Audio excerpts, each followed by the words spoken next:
stopping war, spreading peace. Let's talk about stopping war. Donald Trump famously said that he was going to stop the war in Ukraine in 24 hours. What do you think about that? He said he said he could have. He did say that. What do I think about that? I think that was more of him saying that. I don't think that's something that's actually possible. You mean he was just saying it, but he knew it wasn't possible? Sometimes he does that. I mean, that's where people want to call him out and say he's a liar, he's a con man. What are your thoughts on the first 100 days of the Trump presidency? I think it's wonderful. I think he's a wonderful president, best president that really loves the American people, and he loves us. He loves his country because, he's the only man that could do this. I mean, who can replace this wonderful man that we have right now? He's blessed. He missed a bullet a couple times. His life was saved. I mean, just look at what he's done. And I know he has the best intentions in the world of making America great again, because he's put everything on the line, and I give him credit for that. And I'll pray for that man every single day. Boy, I have to say, I just don't think we talk enough about the incompetence.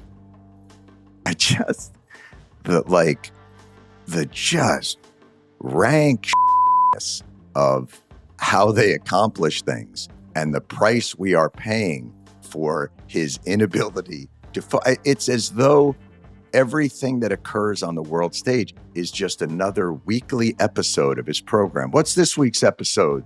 Liberation Day and tariffs.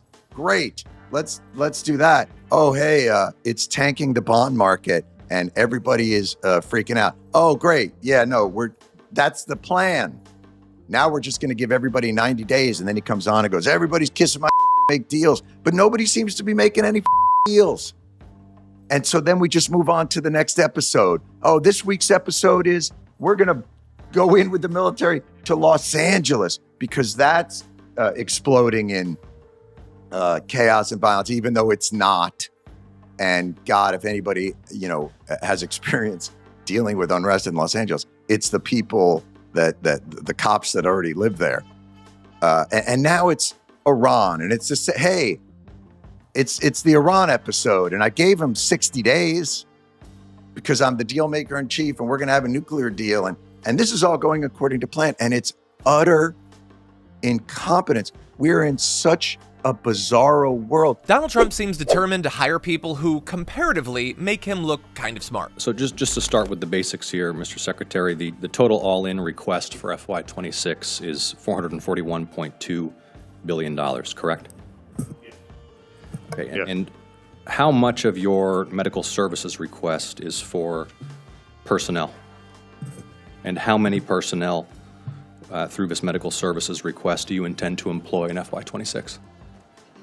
At the current, and I also have, I have my budget, Andrew, here as well, if there's the numbers that we need, if Mr. Chairman, with yours. The issue that you brought up is right now there are currently 465,000 employees in VA as a whole. VHA has 409,000 of those.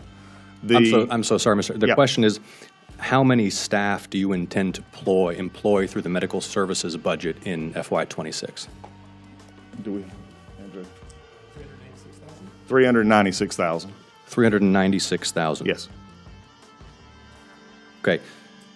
The FY25 request, and just to be clear, that's intended staffing of medical services in FY26. Say the number again.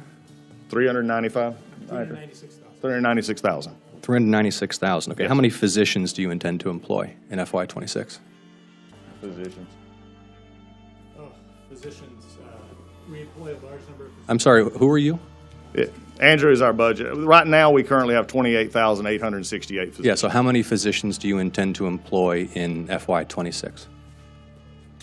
We're not cutting physicians, so at this point in time under that budget, we're still looking to continue at 28,868 at minimum, because we're also having to add physicians which are exempt. So we're adding those. What we usually. And because this is, for example, the budget request from 25, and it specifies that for 25 we're requested 25,099 physicians. So we usually get this in advance of this hearing. So my question is just how many doctors you intend to employ. Yeah, and at this point in time, I'll take that and get it back to you. As I told you yesterday on the phone, there'll be some more information coming later this week. Okay, how about dentists? Same answer. Do you have the number for nurses? We currently employ 91,040. I'll have the. But my question is how many? And I understand, and the breakdown will be provided as I said yesterday. Okay. Well, how have you calculated the money you need for personnel without having yet decided how many personnel to employ? In the breakdown of the budget, which right now is still going on, these are the numbers that we are using to go forward from last year's budget into this year's budget. And at this point, there is also a gap in how many we have currently hired and not hired. And so at this point, I'll have the numbers for you that we've not provided yet. We'll be providing those numbers. But you've proposed about $17 or $18 billion cut to the medical services account, correct? That is not. The president's budget makes adjustments to the funding that devote additional funding appropriate funding to community care. This is not a cut to total funding to VHA. In fact, the total medical care budget grew by 17% to $24 billion. Not medical care, medical services. So here's your. Okay. Just to be clear, I mean, the chairman mentioned this. We usually get. I understand completely. Specifies how many folks you intend to employ. We have a 26-page PowerPoint. But in that 26-page PowerPoint, here are specified about $17 billion in cuts to the medical services budget. So what are you cutting in medical services? Specifically, who are you cutting, since that's exclusively personnel? Again, and this is the issue that we have right now, and I'll just state this for either of us to go back in circles. We'll be providing more of those numbers, as I said yesterday on our phone call this week. So at this point in time, the numbers that we're providing are the numbers that we have at this point. I'll be happy to talk to you further about those later. And understand that's why we usually get these in advance of this hearing. I mean, I'm wondering if we need to reconvene having received the full budget request. Because the thing that is causing a lot of consternation is this proposed $17, $18 billion cut to medical services. I mean, and so today is the budget hearing where you justify the budget request. So how do you justify this cut to medical services, and who are you going to fire in order to pay for it? And I'll go back to the same answer I gave you just a few minutes ago. I mean, in this process, we'll have the more information on that part of it as we go forward. The basis of the budget was based on our workforce as it existed and moving forward, and the numbers have not been cut to the medical. I'm sorry. Yes, the care budget. You have in your PowerPoint here $17 to $18 billion in cuts to medical services. Again, this is a 26-page PowerPoint to justify the budget. So. And this is the budget hearing, so who's getting fired?